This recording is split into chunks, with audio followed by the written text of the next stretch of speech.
పరపతి విధానం అనేటువంటి విధానాల ద్వారా ధరలను నియంత్రిస్తుంది. ఇప్పుడు కేంద్ర ప్రభుత్వం ఏ రకంగానండి కోశ విధానంలో ప్రభుత్వ రాబడి అన్నాను. ఎగ్జాంపుల్ పన్ను రేటు పెంచింది, జిఎస్టీ రేటు పెంచింది, ఆటోమేటిక్గా ధరలు పెరుగుతాయి. అదే జిఎస్టీ పన్ను రేటు తగ్గించింది, వస్తువు యొక్క ధర తగ్గింది. అంటే ధరలను పెంచాలన్నా తగ్గించాలన్నా కేంద్ర ప్రభుత్వానికి తెలుసు, కేంద్ర ప్రభుత్వానికి అవకాశం ఉంది. ఈ విధానాన్ని కోశ విధానము అంటారు.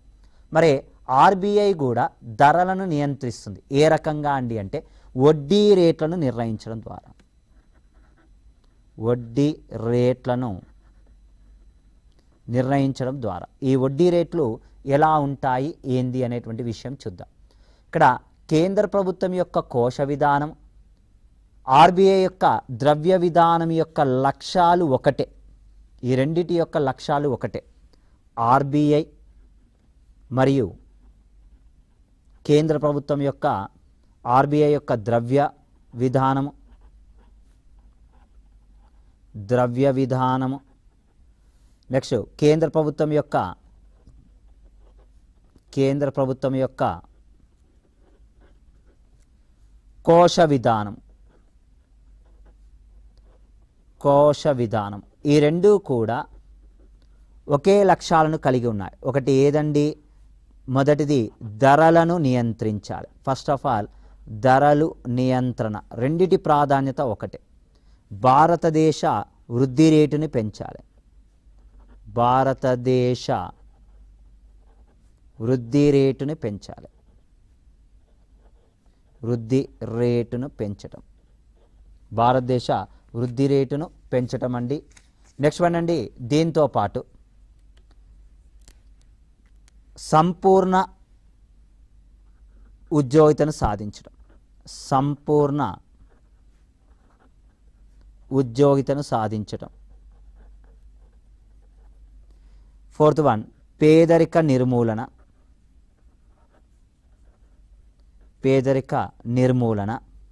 ఓకే అండి. నెక్స్ట్ వన్ అండి, విదేశీ ద్రవ్యాన్ని నియంత్రించడం. ఈ విదేశీ ద్రవ్యము అనేటువంటి అంశము కేవలం ఎవరికి అవకాశం కలదండి అంటే ఆర్బీఐకే కలదు, ఆర్బీఐకి మాత్రమే కలదు. ఇక్కడ ఆర్బీఐ యొక్క ద్రవ్య విధానము, కేంద్ర ప్రభుత్వం యొక్క కోశ విధానం, ఈ రెండిటి యొక్క ప్రధానమైనటువంటి లక్ష్యము ఏమిటండి అంటే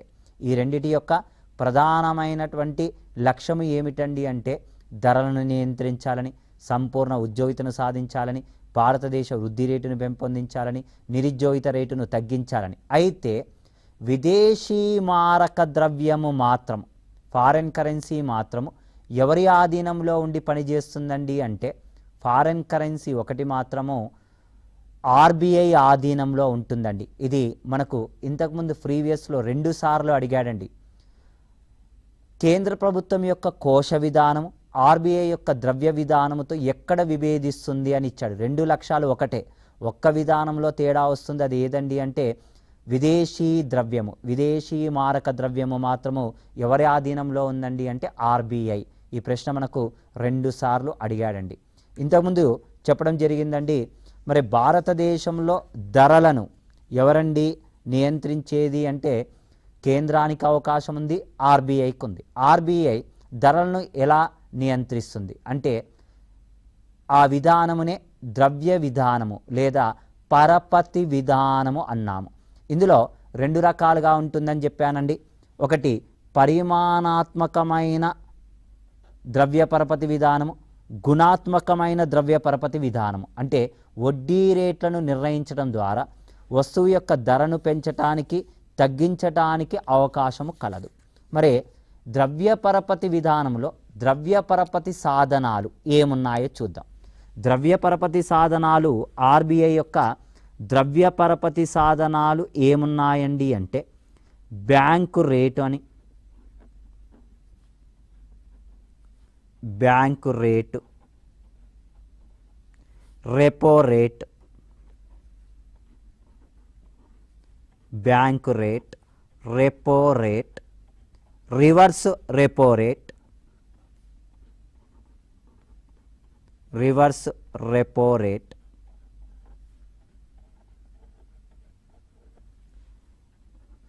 SLR statutory liquidity ratio, CRR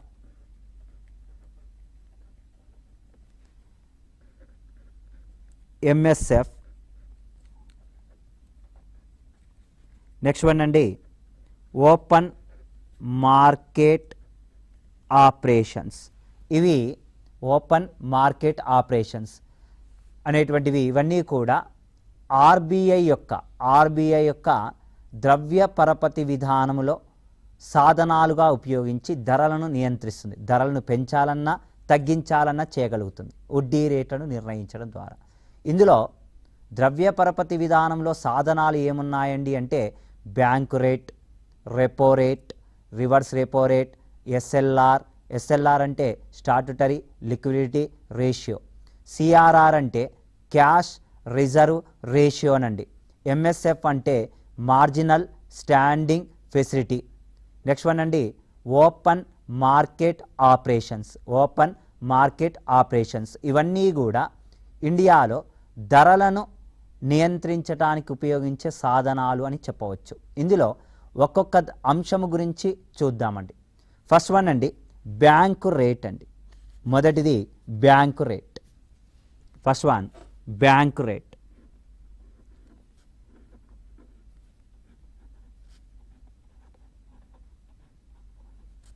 ఓకేనండి, బ్యాంకు రేటు అంటే ఏమిటి? వాణిజ్య బ్యాంకులకు ఇంతకుముందు చెప్పుకున్నాము ఆర్బీఐ బ్యాంకులకే బ్యాంకు వంటిది అని చెప్పవచ్చు. వాణిజ్య బ్యాంకులకు అత్యవసర సమయంలో రుణము అవసరమైంది. ఆ రుణాల కోసము ఎవరి దగ్గర పోవాల్సి వచ్చిందండి అంటే రిజర్వ్ బ్యాంక్ ఆఫ్ ఇండియా. బ్యాంకులకే బ్యాంకు వంటిది అన్నాను, అంతిమ రుణదాత అన్నాను ఆర్బీఐ. ఒక వాణిజ్య బ్యాంకులకు రుణము అత్యవసరంగా అవసరమైంది. ఈ సమయంలో బ్యాంకులు రుణము కోసము ఎవరి దగ్గరికి వెళ్ళాయండి అంటే ఆర్బీఐ దగ్గరికి వెళ్ళాయి. ఈ సమయంలో వాణిజ్యపు బ్యాంకులు కోరినటువంటి రుణానికి ఆర్బీఐ లోన్ శాంక్షన్ చేసింది. దీనికోసము సెక్యూరిటీ పేపర్లను తాకట్టుగా పెట్టాల్సి వస్తుంది.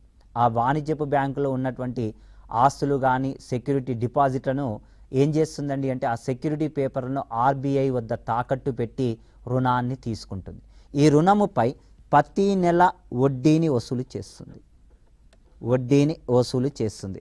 ఈ వడ్డీ లాంగ్ టర్మ్ లోన్స్ అండి, దీర్ఘకాలిక రుణముగా చెప్పవచ్చు. దీర్ఘకాలిక రుణము అని చెప్పవచ్చు.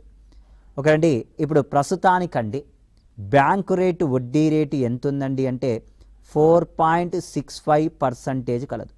4.65% వడ్డీ రేటు అనేటువంటిది కలదు. 4.65% అనేటువంటిది దీర్ఘకాలిక రుణముగా చెప్పవచ్చు.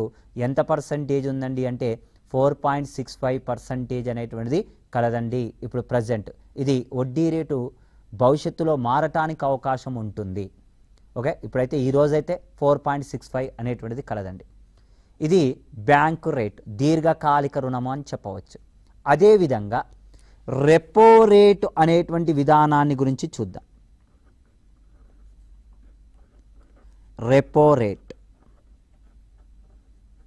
రెపో రేటు విధానం అండి 1992లో 1992లో వాగల్ వర్కింగ్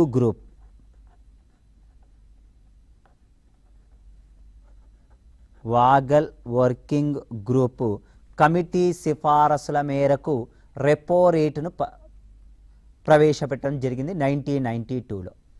రెపో రేటులో రెపో అనగా రీపర్చేజ్ ఆప్షన్ రేట్ అని అంటారు. ఇక్కడ బ్యాంకు రేటు రెపో రేటు విధానము ఒకేలాగా అనిపిస్తుంది. వాణిజ్యపు బ్యాంకులు తమకు అవసరమైనటువంటి రుణాన్ని తీసుకుంటే దీనికి వడ్డీని చెల్లించాల్సి వస్తుంది. దీర్ఘకాలిక రుణము అయితే బ్యాంక్ రేట్ అన్నాను. అదేవిధంగా స్వల్పకాలిక రుణము అయితే షార్ట్ టర్మ్ లోన్స్ అయితే స్వల్పకాలిక రుణము అయితే దాన్ని ఏ విధానము అంటారండి అంటే రెపో రేట్ అంటారండి. ప్రస్తుతానికి వడ్డీ రేటు ఎంత ఉందండి అంటే 4.4% కలదు. 4.4% అనేటువంటిది రెపో రేటు విధానంలో కలదండి.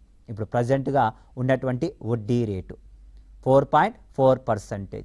ఓకే అండి, ఇది బ్యాంకు రేటు మరియు రెపో రేటు గురించండి. నెక్స్ట్ వన్ అండి, రివర్స్ రెపో రేటు గురించి చూద్దాం. Reverse repo rate. Reverse repo rate. Reverse repo rate అంటే ఏంటి? ఈ విధానము 1996వ సంవత్సరంలో వాగల్ వర్కింగ్ గ్రూప్ కమిటీ సిఫారసుల మేరకు వాగల్ వర్కింగ్ గ్రూప్ కమిటీ సిఫారసుల మేరకు 1996వ సంవత్సరంలో ప్రవేశపెట్టారు రివర్స్ రెపో రేట్. ఓకే, మరి రివర్స్ రెపో రేట్ అంటే ఏమిటి? ఒక బ్యాంకుకు అదనంగా డిపాజిట్లు వచ్చినప్పుడు ఆ అదనపు డిపాజిట్లు ఎవరి ఆధీనంలోకి వెళ్ళిపోతాయండి అంటే ఆర్బీఐ ఆధీనంలోకి వెళ్ళిపోతాయి. ఒక బ్యాంకుకు, వాణిజ్యపు బ్యాంకులు అదనపు డిపాజిట్స్ను సేకరించినప్పుడు ఆ అదనపు డిపాజిట్లు ఎవరి ఆధీనంలోకి వెళ్ళిపోతాయండి అంటే ఆర్బీఐ. ఈ సమయంలో ఆర్బీఐ సెక్యూరిటీ పేపర్స్ వాణిజ్య బ్యాంకులకు రివర్స్గా ఇస్తుంది. ఇచ్చి ఆర్బీఐ ప్రతి నెల వడ్డీని చెల్లిస్తుంది. ఎవ్రీ మంత్ ఏం పే చేస్తుందండి అంటే వడ్డీ రేటును ఆర్బీఐయే వాణిజ్య బ్యాంకులకు చెల్లిస్తుంది. ఈ పద్ధతినే రివర్స్ రెపో రేటు అంటారండి. ప్రస్తుతానికి రివర్స్ రెపో రేటు విధానంలో ఇంట్రెస్ట్ రేటు ఎంత ఉందండి అంటే 3.35% కలదు.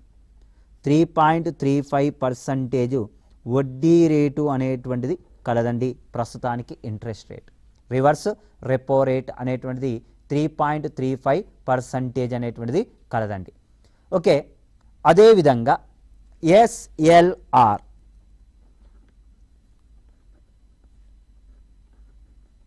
Statutory liquidity ratio.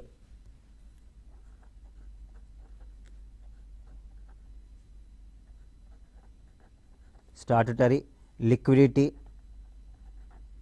రేషియో చట్టబద్ధమైన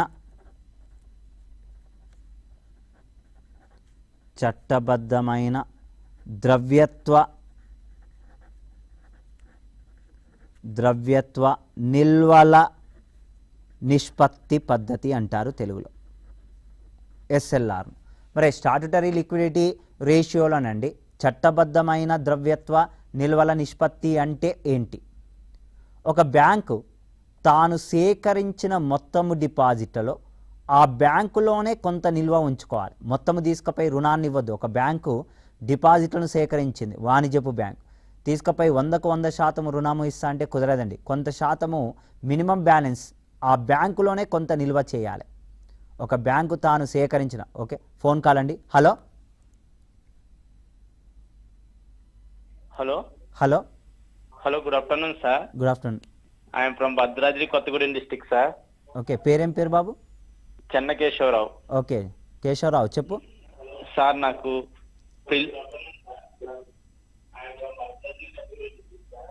సార్ చెప్పండి. నాకు ప్రిలిమినరీ సిలబస్ కావాలి సార్. ప్రిలిమినరీ సిలబస్ మనకు టీఎస్పీఎస్సీ వెబ్సైట్లో పెట్టాడు బాబు.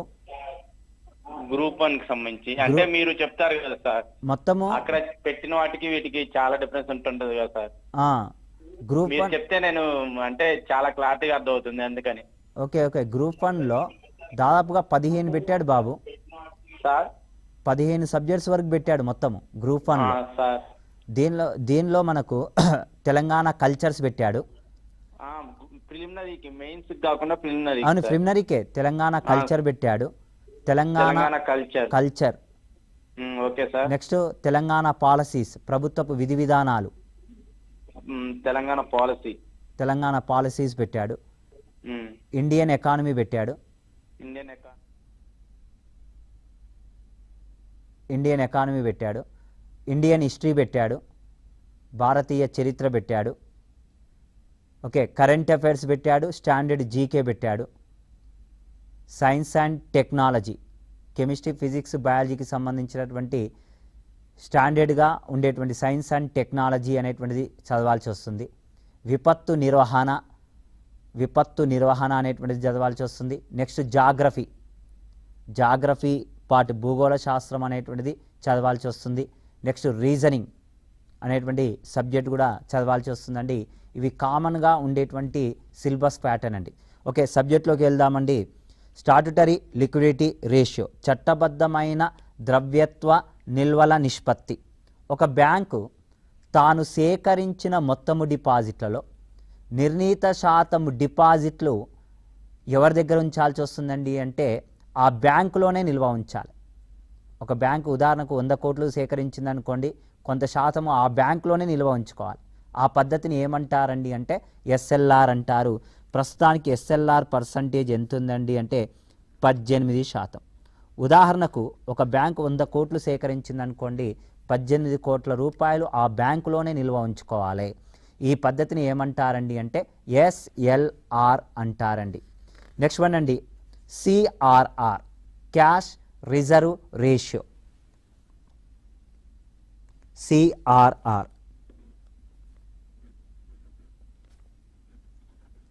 సిఆర్ఆర్, క్యాష్ రిజర్వ్ రేషియో, తెలుగులో నగదు నిల్వల నిష్పత్తి పద్ధతి అంటారు.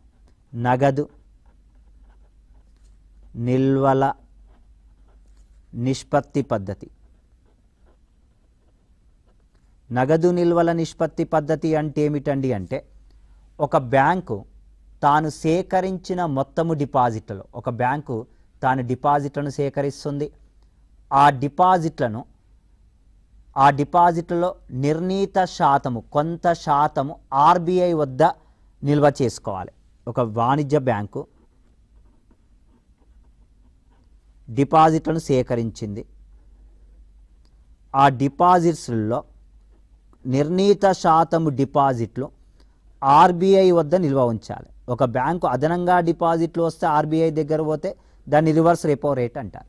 అలా కాకుండా ఒక వాణిజ్య బ్యాంకు తాను సేకరించిన మొత్తము డిపాజిట్లలో నిర్ణీత శాతము డిపాజిట్లు ఆర్బీఐ వద్ద నిల్వ ఉంచితే ఆ నిల్వ విధానాన్ని నగదు నిల్వల నిష్పత్తి పద్ధతి అంటారు. మరి ప్రస్తుతానికి సిఆర్ఆర్, క్యాష్ రిజర్వ్ రేషియో ఎంత శాతం ఉందండి అంటే ప్రస్తుతానికి ఇండియాలో సిఆర్ఆర్ అనేటువంటిది 4.5% కలదండి. 4.5%. ఓకే, ఉదాహరణకు ఒక బ్యాంకు 100 కోట్ల రూపాయలను సేకరిస్తే ఆ 100 కోట్లలో 4.5 కోట్లు ఎవరి హ్యాండ్ ఓవర్లో ఉండాల్సి వస్తుందండి అంటే ఆర్బీఐ వద్ద ఉంచాలి. నెక్స్ట్ వన్ అండి, marginal standing facility. Marginal standing facility ఈ విధానాన్ని 2011వ సంవత్సరంలో ప్రవేశపెట్టారు. ఈ విధానాన్ని 2011లో ప్రవేశపెట్టారు. మార్జినల్ స్టాండింగ్ ఫెసిలిటీలోనండి ఒక బ్యాంకు తాను సేకరించినటువంటి డిపాజిట్లలో, ఒక బ్యాంకు తాను సేకరించిన డిపాజిట్లలో 1% ఆర్బీఐ వద్ద, వాణిజ్య బ్యాంకు డిపాజిట్లను సేకరిస్తే ఆ డిపాజిట్లలో 1% రుణముగా పొందవచ్చు ఆర్బీఐ వద్ద. ఆర్బీఐ వద్ద 1% రుణముగా పొందవచ్చు. ఈ పద్ధతినే మార్జినల్ స్టాండింగ్ ఫెసిలిటీ అంటారు. అయితే ఇప్పుడు ఈ 1% నుండి 2% పెంచారు. మార్జినల్ స్టాండింగ్ ఫెసిలిటీ ఒక బ్యాంకు తాను సేకరించిన మొత్తము డిపాజిట్లలో ఆర్బీఐ వద్ద 2% వరకు రుణాన్ని పొందవచ్చు. ఈ విధానాన్ని ఏమంటారండి అంటే మార్జినల్ స్టాండింగ్ ఫెసిలిటీ అంటారు. బ్యాంకు రేటు ఎంత శాతం అయితే ఉంటుందో అంతే శాతము ఈ మార్జినల్ స్టాండింగ్ ఫెసిలిటీ అనేటువంటిది ఉంటుందండి. 4.65%. ప్రస్తుతానికి వడ్డీ రేటు ఎంత ఉందండి అంటే 4.65% కలదు. నెక్స్ట్ వన్ అండి, ఓపెన్ మార్కెట్ ఆపరేషన్స్, బహిరంగ మార్కెట్ విధానం. ఓపెన్ మార్కెట్ ఆపరేషన్స్ బహిరంగ మార్కెట్ విధానం. ఈ విధానం అండి ఇప్పుడిప్పుడే ఇండియాలో అభివృద్ధి చెందుతుంది, ఇంకా పూర్తి స్థాయిలో అభివృద్ధిలోకి రాలేదండి. ఓపెన్ మార్కెట్ ఆపరేషన్స్ బాగా అభివృద్ధి చెందిన దేశాలైనటువంటి అమెరికా, బ్రిటన్ వంటి దేశాల్లో దీన్ని ఎక్కువగా ఉపయోగిస్తున్నారు. మరి ఓపెన్ మార్కెట్ ఆపరేషన్స్ అంటే ఏమిటి? ప్రభుత్వానికి ఏదైనా అర్జెంటుగా అమౌంట్ అవసరం వస్తే ఎవరండి? ఆర్బీఐఏ అమౌంట్ సర్దుబాటు చేయాలి. ఒకప్పుడు లోటు బడ్జెట్ సమయంలో ఎంత అమౌంట్ అంటే అంత అమౌంట్ ఆర్బీఐ ఇచ్చేది. అయితే 1997వ సంవత్సరంలో మీన్స్ అండ్ వేస్ అనేటువంటి పద్ధతిని ప్రవేశపెట్టి 1997లో మీన్స్ అండ్ వేస్ అనేటువంటి పద్ధతి ద్వారా 90 రోజుల్లో ఇచ్చినటువంటి రుణాన్ని తిరిగి 90 రోజుల్లో తిరిగి చెల్లించాలి అనేటువంటి ఉద్దేశంతో రుణాలను కేంద్ర ప్రభుత్వానికి మంజూరు చేసేది మీన్స్ అండ్ వేస్ ద్వారా 1997లో. అయితే ఓపెన్ మార్కెట్ సిస్టంలో ఎలా ఉంటుందండి అంటే ప్రభుత్వానికి ద్రవ్యాన్ని సర్దుబాటు చేయాల్సింది కూడా ఆర్బీఐ. ఈ సమయంలో ఆర్బీఐ కేంద్ర ప్రభుత్వము కోరగానే ఆర్బీఐ తన కింది స్థాయిలో ఉన్న బ్యాంకులను రికమెండేషన్స్ చేస్తుంది, ఏమైనా సరే అమౌంట్ను అడ్జస్ట్మెంట్ చేయగలుగుతారా అంటే అక్కడ ఆ సమయంలోనండి అమౌంట్ అడ్జస్ట్ కాకుంటే ప్రభుత్వము దగ్గర సెక్యూరిటీ పేపర్ను తీసుకుంటుంది. ప్రభుత్వము దగ్గర సెక్యూరిటీ పేపర్స్ తీసుకొని ఈ సెక్యూరిటీ పేపర్లు హామీ పత్రాలు అంటారు. హామీ పత్రాలను తీసుకొని ఈ హామీ పత్రాలనండి బహిరంగంగా వేలంపాట వేస్తుంది. బహిరంగంగా వేలంపాట వేస్తుంది. ఈ బహిరంగపు వేలంపాటలో సెక్యూరిటీ హామీ పత్రాలండి, హామీ పత్రాలు అమ్మవచ్చును కొనవచ్చును, ప్రజలకు అమ్ముతుంది. ఎప్పుడంటే అప్పుడు కొనటానికి కూడా అమ్ముతుంది కొనుగోలు రెండూ కొనసాగించడానికి అవకాశం ఉన్నటువంటి పద్ధతి ఏదండి అంటే ఓపెన్ మార్కెట్ ఆపరేషన్స్. ఇంకా ఇండియాలో పూర్తి స్థాయిలో ఈ పద్ధతి అనేటువంటిది అమలులోకి రాలేదు. ఇది ఏ పద్ధతి అండి అంటే ఇవన్నీ కూడా ఆర్బీఐ యొక్క ద్రవ్య పరపతి విధానంలో పరిమాణాత్మకమైన మార్పులు. నెక్స్ట్ వన్ అండి గుణాత్మకమైన మార్పులను గురించి చూద్దాం. గుణాత్మకమైన మార్పులు ఏమున్నాయి? ఒకరండి ఆర్బీఐ మానిటరీ పాలసీసుల్లో గుణాత్మకమైన మార్పులు.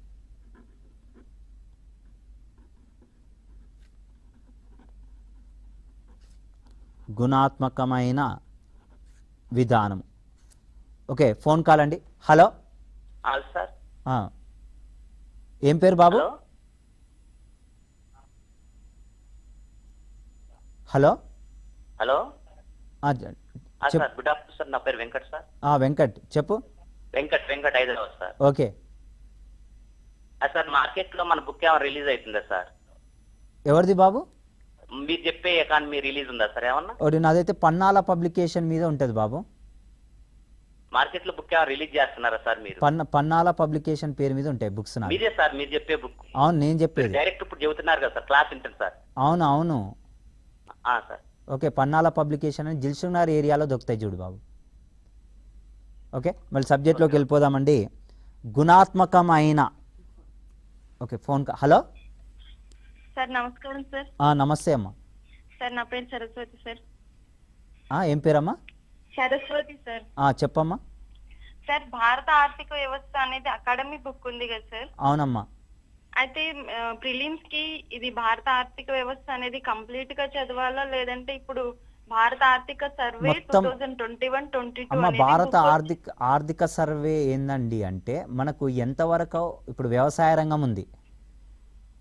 వ్యవసాయ రంగంలో వృద్ధి రేట్లు 1 వరకు చూసుకో, ఎంతవరకు వృద్ధి రేటు ఉంటుంది, ఏంది పంట ఎంతవరకు పంటలు పండాయి. ఈ సంవత్సరం రికార్డు స్థాయిలో వచ్చాయి. 2020-21లో 308 మిలియన్ టన్నులు. అలాంటి పాయింట్స్ వరకే చూసుకో, కానీ మొత్తం చదివితే ఆర్థిక సర్వే మొత్తం చదివితే కాదండి. నెక్స్ట్ తెలుగు అకాడమీ బుక్కులు కూడా 500 పేజీలకు పైగా ఇచ్చాడు మనకు. జూన్ 31కు ఉంది. ఆ లెవెల్లో మొత్తం చదవాలి అంటే ఇప్పుడు లాంగ్ టర్మ్ కోచింగ్కి అయితే అది బాగా యూస్ఫుల్ అవుతుంది. ఇప్పుడు మేము చెప్పేటువంటి క్లాసెస్ ఇది ఓన్లీ ఎగ్జామ్స్, ఇప్పుడు ప్రిలిమినరీ ఎగ్జామ్స్కి యూస్ఫుల్ అయ్యేటట్టుగా చెప్తున్నారు. రెగ్యులర్గా ఫాలో అప్ కామ్మ క్లాసెస్. ఓకేనమ్మా? Okay sir. Right. Sir last time మీరు ఇచ్చారు సార్ టాపిక్స్ అన్ని కూడా కరెక్ట్ చేసుకున్నాను. ఓకే ఓకే అమ్మా. అవి చదివితే సరిపోతుంది. సరిపోతుందమ్మా. Thank you very much. Okay అమ్మా. ఓకే ఓకేనండి. గుణాత్మకమైన ద్రవ్య పరపతి విధానంలో ఉన్నటువంటి విధానం ఏదండి అంటే ఫస్ట్ వన్ మార్జిన్లను నిర్ణయించడం.